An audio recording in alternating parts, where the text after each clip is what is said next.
Hello and welcome to Convin Conversations. I'm your host Ashish, CEO of Convin, a conversation intelligence platform for contact center setups. So, in today's episode of Convin Conversation, we have Jason Mercer with us. He is associated with a contact center and looking into the entire operation with the contact center setup. He has built his career fostering continuous improvement in the customer experience sector with major healthcare operations and has excelled while setting objectives and initiating strategies, catalyzing target outcomes for customers, patients, and other success management criteria. Welcome to Convin Conversations, Jason. It's a pleasure having you here. Thank you. I'm really excited about this podcast. So yeah, it's great to be here. Thank you. I appreciate you reaching out to me. Sure. So in today's episode, Jason will be talking about how to revolutionize customer experience in a healthcare contact center. And it's a very niche industry, but a very large one, right? Correct. Yeah, it is. And I think it's even more important now coming out of the COVID era where we've had to adapt to telehealth and other different ways of communicating with patients coming out of the lockdown. So yes, it's a very exciting industry now to be working in for sure. Fair point. So, Jason, I always like to ask my guest this question before we get into the proper conversation about how their journey has been, so that the audience can know more about them and relate more to them. Would you want to share how did your career started? What are you doing currently overall? How has been your journey? Sure. I started out in contact centers over 30 years ago now, so you can pretty much do the math. I sort of fell into it by accident. It wasn't something that I chose, but I realized I had a passion for communication and helping people.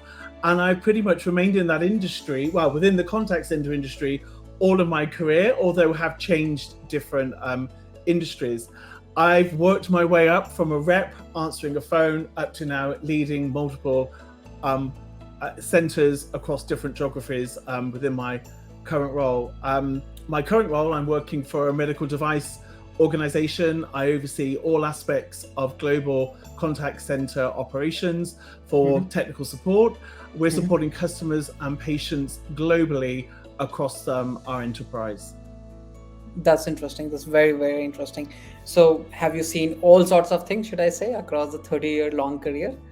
I have. There's not much I haven't seen within the contact center industry. What I will say is the innovation, especially around technology, has changed drastically from when I first started 30 plus years ago to where we are today. So I think there has been a lot of technology to help us to improve the customer experience that we're providing. Yeah. Right. While we'll come to that whole change that you have witnessed, right? We'll definitely talk about it. But diving into today's topic of discussion, my sense is that the healthcare industry has one of those industries which is the forefront of COVID-19 pandemic, right? Managing high volume of patient interactions with new and constantly changing protocols, correct? And the callers in this sector are not only just the customers, but they are actually patients probably in need of some assistance, guidance, all of those things in general. So can you help us establish first why customer experience is so crucial in healthcare industry, in your opinion? It's critical because when you're managing patients, the experience has to be from the outside of our organization looking in. It has to be built around what the patient's needs are. And what I'm seeing in healthcare is there needs to be more focus on that whole patient journey mapping and ensuring that you have those patient-centric experiences.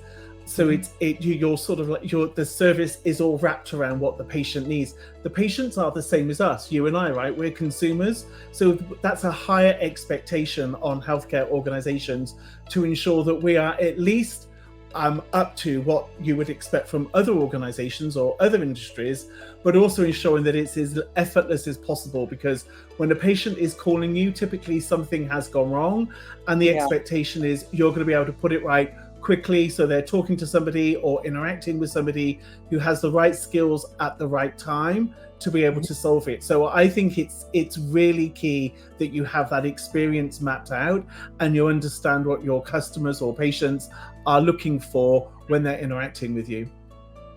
Makes sense. So what you're saying, Jason, is that when someone calls, and specifically for a healthcare contact center setup, there is a sense of urgency, right? Correct. definitely more urgent as compared to probably any other industry out there, right? Because something, as I said, something Yeah, has already gone wrong and they want to quickly get help out of that, right? absolutely. Yeah, and I think being able to measure it and articulate that is Mhm. key, and that the power behind the voice of the customer or the patient within any healthcare or organization is so important. So yeah, absolutely. Got it. I might be deviating from the topic a little bit, but it's a curious side question that I want to put up front right away. And because you have so much experience, do you think that the processes in a healthcare contact center setup is built slightly different to the other contact center setups across industries? Uh, yes, because you have to make sure that when you're dealing with that interaction, that you have all the tools at your disposal to be able to deal with it appropriately. We can't expect patients to be calling back and calling back and call it back. So that first Mhm. contact resolution becomes even more important. As Mm. I say to my teams all the time, we're not dealing with pens and paper. These are Yeah, life-saving products. The yeah, expectation is we have skilled people who can deal with those interactions at that first point of contact. got it. So the whole AHT, FCR, all these matrices become extremely, extremely important for the healthcare industry. Yeah, I would say we've moved away from average handle times, because if it takes an hour, it takes an hour. What we're more focused on is ensuring that they don't have to call us back, so that we've That's dealt with it. Everything's been resolved, and sometimes even what the next best interaction could be, that helps as well. So we're trying to second guess to avoid them having to call again. That's pretty much what it all boils down to. makes sense. Makes sense. That's interesting. Going to the more critical part from here, Jason. Uh, what do you think? Let's say the direct negative impact of a poor customer experience on the business of a healthcare contact center setup, and you can answer this from a point of purview of the business and both the customer as well. Like what things go wrong if there is a poor experience on the contact center setup specifically for this healthcare industry. I think you start to lose confidence, right? I think they're expecting that this is going to be an effortless experience. And Yeah. if you have it too complex or inside looking out and not outside looking in, you Mhm. build these experiences that seem okay from internally within your organization. But the Mhm. actual impact of it is it's overly cumbersome, and Mhm. customers and patients find it very difficult then in doing business with you or where they need to go to get answers to questions that they may have. And it's also ensuring from a customer perspective that you have tools that enables them to maybe get information when typically your offices are closed. So you need to think about healthcare isn't necessarily 9 to 5, it's 24 by 7. So you Mhm. need to have avenues for people to self-serve or be able to get that information relatively quickly when the rest of your organization traditionally isn't available to deal with them live. Makes sense. Makes sense. So basically, anything that goes wrong can be really, really highly impactful. I mean, in terms of negative impact, right? Both for the business and for the customer. More so for the customer because they're possibly dependent on the business to help them in the hours of need. Correct. They're looking for a partner who is available to support them when they need, not when we think we should be supporting, which is again a very different way of looking at it. Is that outside view, looking into your organization to make sure you have all those pieces in place to support them when typically they can be at their most vulnerable, right? Where they need some help because something's not working as it should do. Makes sense. And then probably expanding on the question that I discussed and slightly discussed in a little bit more brief earlier was that uh, the processes might be very different for a healthcare contact center setup as compared to the usual ones, right? Do you want to point out the differences between usual contact center versus a healthcare specific contact center setup in terms of processes, and how are they generally different? Yeah, I would say we need to make sure that all the information is there when we're interacting with either the patient or the customer. So you need to make sure you have a very sophisticated knowledge tool that is very easy for your frontline teams to access, get information, and get it very timely. And also, if you are building self-service tools, they are tools that are very easy to use, not Mhm. overly complex, and they can again get the information in a very timely manner, or are able to see what's happening if we do need to go and investigate or get more information before Make, resolving. So you've got to make sure you have that infrastructure in place that is supporting, probably at a higher level than say maybe other industries where these are very quick interactions, where you don't need to have that same level of expertise. So you're looking for a higher skilled rep who has a lot more knowledge across maybe a broader portfolio than maybe in another industry where they're dealing in a very narrow part of the organization. We expect our people to have a more general understanding across the whole of the organization with regards to the types of interactions they're handling. Makes sense. So what you're suggesting largely is three differences. The first one is obviously about having all the information upfront available to an for an representative who's going to help the customer. That's one. Second, they should be able to, like, they're more seasoned representatives, if I just put it that way, right? And they have more experience, they can cover more things and help the customer in a better way, right? So these are two major differences, what you say? Yeah, I would say definitely we try and ensure that we have our tenured folks in the operation when clinics and other healthcare professionals are calling us, because there's a higher expectation that they're going to talk to somebody who understands their needs than typically say maybe where it's in the middle of the night and we can have some of our newer folks who are dealing with patients directly who are calling over and over again with a similar kind of issue. Got it. And in case if we have to just talk about the issues, right, or the challenges that generally come across, and again, very specific to healthcare contact center setups. For example, we were doing some research and we figured out that general issues that come across even with the healthcare contact center is agent attrition. The customer satisfaction is very, very hard to, reach up to a mark, right? Lack of proper communication equipment. I think you already measured that up in terms of having a knowledge tool and everything should be available properly. And bad handling of medical data. A lot of time we have gotten this sense from the research that agents or representatives are not able to handle the medical data properly. So these are the larger challenges that we have came across. Do you think that these are the challenges, or do you have more things that you want to add there? I could see they would be challenges. We don't see them within the industry I work in as challenges, but you always have to make sure that you're asking the right questions to ensure your data is up to date. There's a lot of different systems you could be getting the information from, so you need to make sure that it's all lined up and it is all synced and it is giving the same message.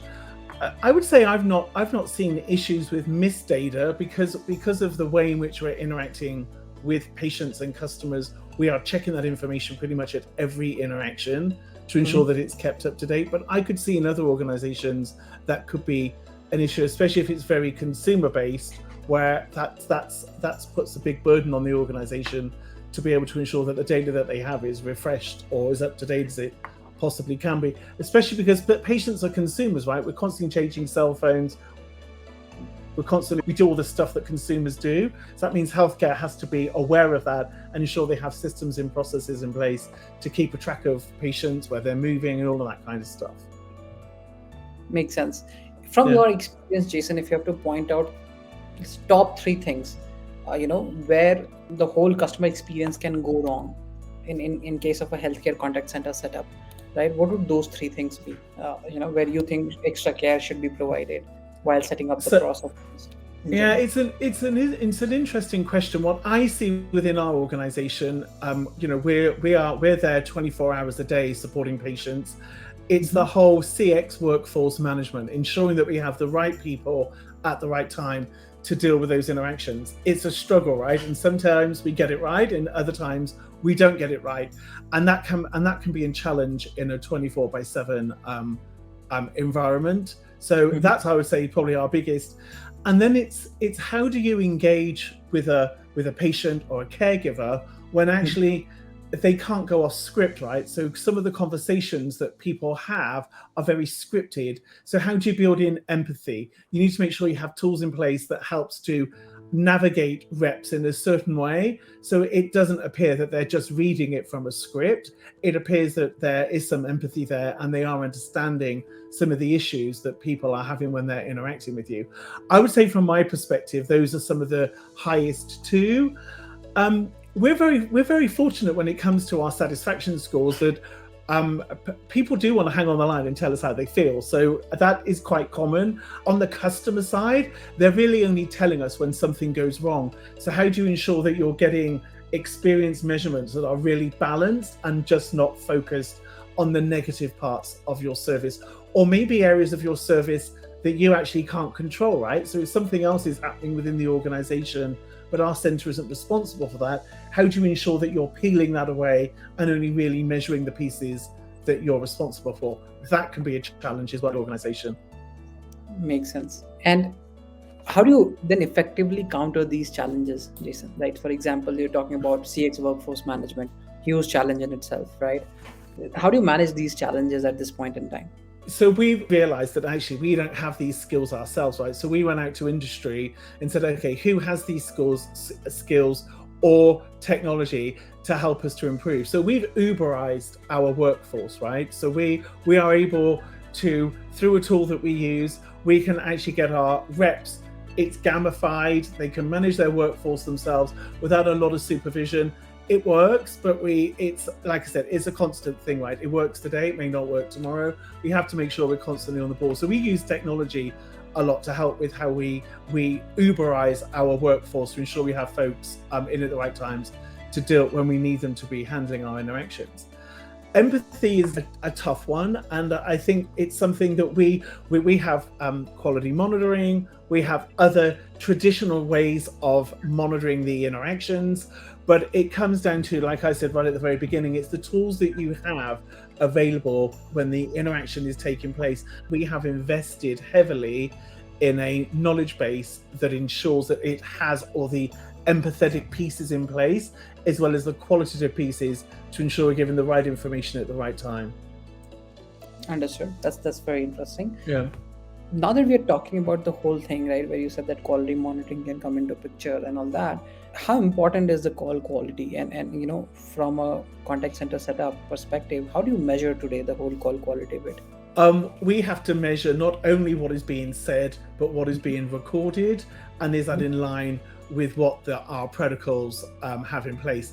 It's tough. It's a very in-depth quality monitoring process to ensure that all aspects are being looked at from like I said, the beginning to the end of the interaction, not just listening to the call. So there's a piece where sometimes we're listening live with the rep, so we're giving real live coaching, or we're listening to the call after the fact, checking our systems, looking at the information that's been recorded, and does that stack up against what's expected in the knowledge base article. So it's a combination of all of those, but it's what we have to do because that's just really how it works within healthcare. We put a lot of focus on ensuring quality monitoring is high on our list because these are patients, and there is an expectation that when they're calling us, the service we're providing is always at the highest level. Yeah, makes sense. And you'd not only look for basic basic conversation skills, you might also look for, are they providing the correct information or Correct. not? Yes. That's it. We're looking for going over and above, delighting our callers so they want to come back again, because they need to come back again if there's issues. So we want to make sure that is all built into that interaction. So we're always looking for over and above, not just delivering the basics. Makes sense. And which means that there would be designated teams to take care of such whole monitoring process and making sure that any loopholes in the customer conversation is being highlighted, identified, and then taken care of. Yeah, so we're always looking for trends, right? So it's sort of like an eco listening system that we have. The quality monitoring is a piece of that, along with other pieces of data to ensure that we are effectively listening to the information that we are getting through all these interactions that we're getting either from customers or from patients directly. Makes sense. Yeah. In general, what I have experienced, Jason, with other people out there is that the whole piece around making sure that the conversation quality is great, which every organization wants, and ensuring that the customer satisfaction is at the peak, it's very difficult to monitor a lot of data manually. How do you do that? Like, do you do that manually in general? We do a mixture of manual as well as through technology. So we do a combination, but we sometimes have to calibrate the different pieces of it to make sure that we are listening effectively, right? But we use a combination of real life people and technology to ensure that we have that holistic view. Like I said, it's that 360 wraparound of our ecosystems to ensure that we are listening and monitoring effectively the interactions that we're processing. Makes sense. Yeah. Now that we are discussing about the whole technology aspect, right? Who better than you to tell us probably how should the tech stack look like for a contact center setup, specifically operating in the healthcare domain? If you can, break it down into different use cases of the whole healthcare domain, and then what technology tools someone should be looking at to build up the whole tech stack, that would be great. I think we've got to focus more on how we use some of the newer technology that is available in other industries. So the big one is conversational AI. How do we ensure that we have sophisticated artificial intelligence that is able to listen to patients or customers, get them the information they need without possibly speaking to a human, or if we need a human, we get them to a human as quickly as possible. So we are constantly challenging some of the artificial intelligence we have in place to make sure it is and remains sophisticated to support the needs of our patients. We also have to be very cognizant that we don't over technologize, if that's the word, but we don't have all this technology that takes the human aspect out of the contact center. Patients are the same as us, and they want to make sure that they're able to get to folks easily if there's a problem and is relatively urgent. So we use technology where it makes sense, but if it doesn't make sense, then we just ensure that the interaction gets to a human as quickly as possible so they can resolve it. So we make sure that we always have that balance, because there are different needs across a very diverse patient base. Understood. So one of these things you're suggesting is the conversational AI capability, so that a lot of queries can be automated, and then if it needs to get to a human, it should get to the right person as fast as possible, right? Correct. And ensuring that AI again is effortless, right? They shouldn't be in that that dreaded loop where they can't get out. We want to make sure that if they're struggling, they can get out and they can speak to someone as quickly as we can. So it's a challenge, right? But we're trying to make sure that any technology adds value again to that whole effortless, be low effort when customers and patients contact us. Makes sense. No, this makes sense. One of the other thing that I have seen up on the technology stack side, right, and I would love to get your sense on this, is omni-channel communications, and I'll explain what I mean through that. There are patients, right, who are calling you and they want to reach out to you on their channel of choice. So for example, this might be an email one time, it can be the phone, and then probably something else, right? Chat on the website might be, right, or some other medium to chat. So they can choose multiple channels to reach out. Everything ultimately will probably land into the contact center setup on one channel or another. How should people take care of this whole omni-channel approach from the customer side, because it's important? And then second question would be is that how do you take care of it through different kinds of technology stacks? So we actually went out and spoke to our customers and said, okay, so what channels do you want to have available for your patients? So we actually went out and said, and because that's the best way of doing it, right? We can create all these different avenues, but if they don't add any value, like I said, it makes it very complex. So we went out and said, what makes sense? So we're able then to build strategies using different channels. I wouldn't say what we have is the most sophisticated, but it works, right? So patients can get hold of us, they can speak to us or email us or whatever they need relatively quickly. Is it pure omni-channel? Maybe not, but it's getting there. Now on the customer side, there is a lot more expectation that we are going to have omni-channel technology in place. So if they're calling us or interacting with us, we understand where they are in that process and we're not bringing them back to square one. So we've invested a lot in some of our technologies for how we communicate to ensure that all of those channels are talking to each other and we're able to see where they are in their interaction journey, regardless of the channel that they have been utilizing, or if they've swapped channels, why did they swap channel? What's driving some of that? What are some of the issues with that channel that is then getting them to call us live or move to another channel? So it's work in progress. I would say we're there, but it's constantly something you've got to be addressing, and it's got to fit in with the needs of what your customers and patients are expecting. You can't be way out there and they're looking for just a live person to pick up their interaction. So you've got to be making sure that there's a balance between what you need as an organization and what the needs are of your customers, for sure.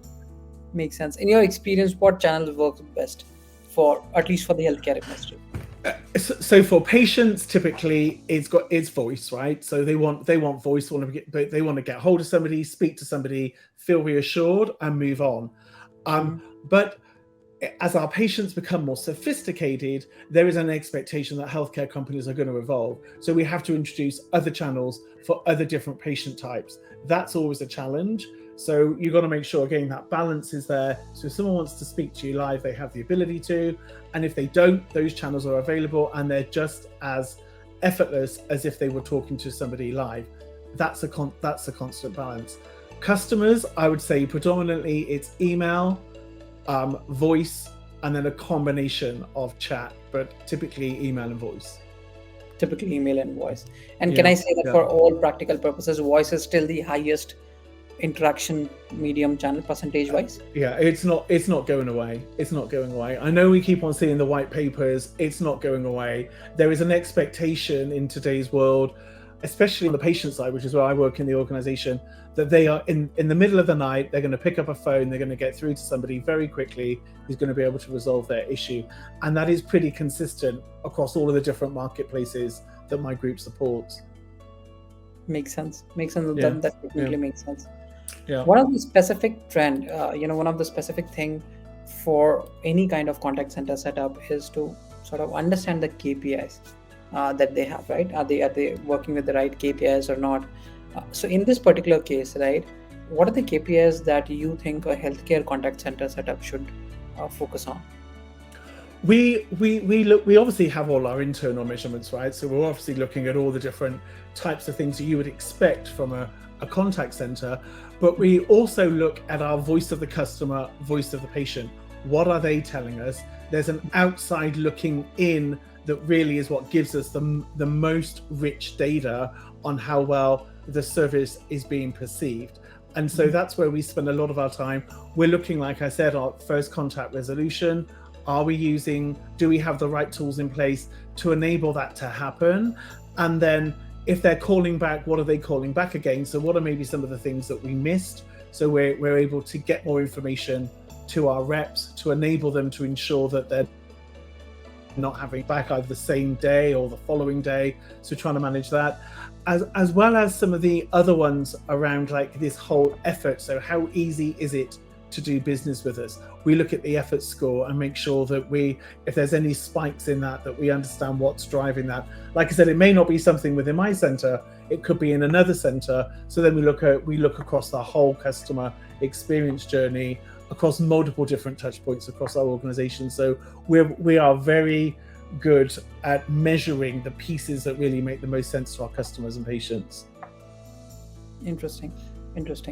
And in terms of, not from these KPIs, right, apart from the regular KPIs that you're suggesting that everybody takes care of, are there things or are there other KPIs that might be the secondary ones but specifically relate to a healthcare setup? We're always looking at handle times, right? So how quickly does it take someone to get through to us? Are they hanging on the line in the middle of the night unnecessarily? So it's ones like that. Our abandonment rate, are they just getting fed up and they're just hanging up, right? So they can't get through to us. So we're looking at some of those. We're looking at the ones where typically it adds frustration to that experience, right? So where, like I said, they can't get through. Why can't they get through? What do we need to be doing differently?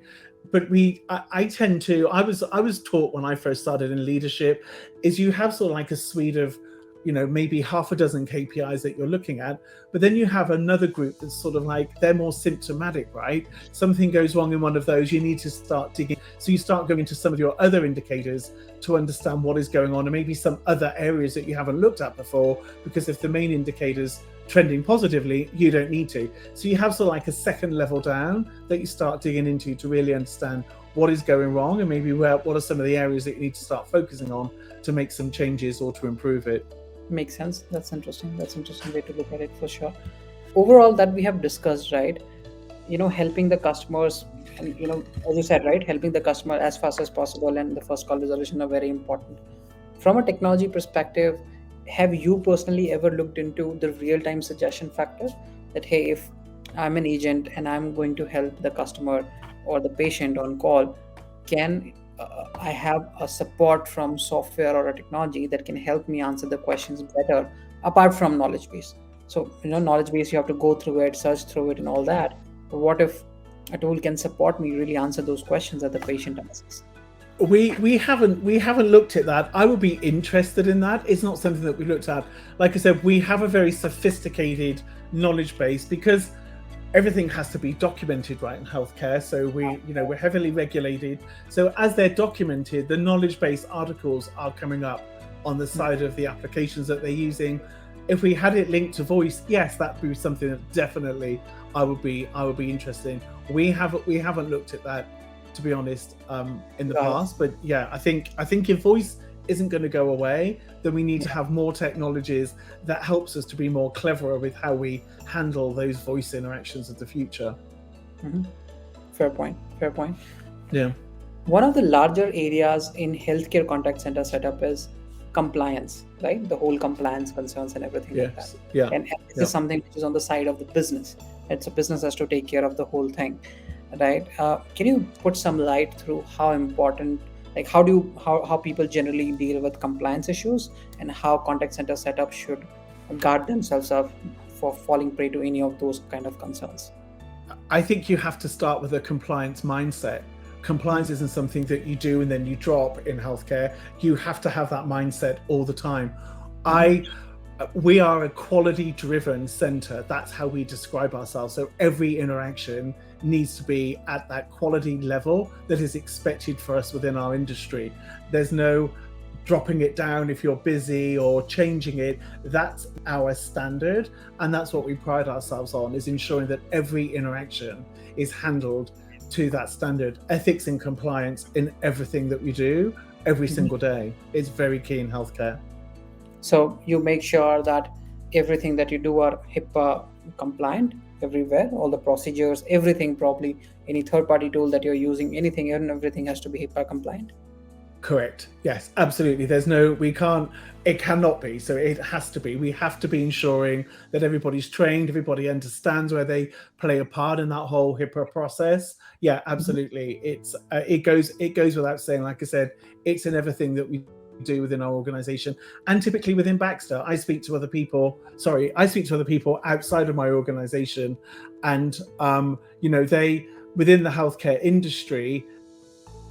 And it's not something you can drop. It has to be the number one thing, the quality of the interaction, ensuring that you remain compliant at all time. Makes sense. Interesting question here, right? Is that it's pretty difficult to look into all the 100% calls and see if you are compliant or not, right? And even though you are deploying technology, my sense is that you're looking at some X percentage of the call, in the range of, let's say, 1 to 5% of the calls, of total calls that are being taken up by your agents or the representatives there. How do you make sure that your people are being compliant on the rest 95% of it? So we have systems in place. Like I said, it's this ecosystem that is our eco listening system, as we call it, that is looking at. So the interaction is just one piece of it, is what gets put into our CRMs. That is all being boiled down. We're looking at trends. We're looking at what is coming up, what we're seeing. So there's a whole support piece that is checking not just the interaction, but all the back end pieces to ensure that we're compliant all the way through. There isn't just a 5% compliance. It has to be 100% compliant. We need to be able to tie it back to a knowledge article or tie it back to some kind of protocol that enables the rep to follow and very easy to understand and is able to resolve the issue. So yeah, it goes through different stages as the interaction goes through our quality systems. Makes sense. So what you're suggesting is that because there's a mix of, there's a complete ecosystem to take care of such cases and different processes built within organization to ensure that the compliance is being met 100%. Correct. It's not necessarily all in the contact center. It's other parts of our organization as they start to analyze the data that we are recording in our systems. Yeah. Makes sense. That brings me to the end of the podcast, Jason. But before we say goodbye, are there any reading suggestions that you would like to share with the audience, more in terms of managing the whole healthcare contact center, doing better about it? Any specific thing that you might have written, or there is out something out there which people can refer? So, being a leader of an organization such as mine, it's all about how do you inspire people. And a book that I recently got was called The Inspirational Leader by Gifford Thomas. Okay. Literally, from the moment I got it, I've not been able to put it down. It's so inspiring because leadership is all about how you bring people along. And in a contact center, it's so key. So I would say that's a great book if you're looking for some examples around how to be an inspirational leader. And then if you're looking for something that's a little bit more about how to move from boss to coach, because again, in a contact center, you've got to be able to coach people, right, and ensure that people have the right skills to deal with different types of interactions or processes. So there's a book called it's The Manager Moving from Boss to Coach by Jim Clifton and Jim Harter. It's more of a workbook, but it gives you if you've got to refer to a section, and it gives you great tips on how you can coach as a boss, as opposed to just telling people to do stuff. So those are two great books that I've recently been reading. Not necessarily contact center focus. I think you could use them across any kind of leadership type role, but in contact centers, it is leadership. You have to be able to inspire people and ensure that they understand the journey that you're on and where you're going. And those two books, I think, definitely would help any folks looking at, if they're looking to sort of like move on within their careers within the contact center. That's amazing. And I think Inspiration Leader is a book that I have also gone through, but just in the first bit of it. It has been an amazing book. I still need to read it. Yeah. It's a great read. And it's once you get into it, it's very difficult to put it down. So yeah. Amazing. Thank you so much for suggestions, Jason. This was an insightful session. Thank you for again coming on Convin Conversation by Convin. You are very welcome. Thank you. And I appreciate you giving me the time to share some of my thoughts around what's happening within the healthcare industry. Sure, definitely. Thanks for the audiences. Please feel free to share, like, and subscribe to Sales Gambit.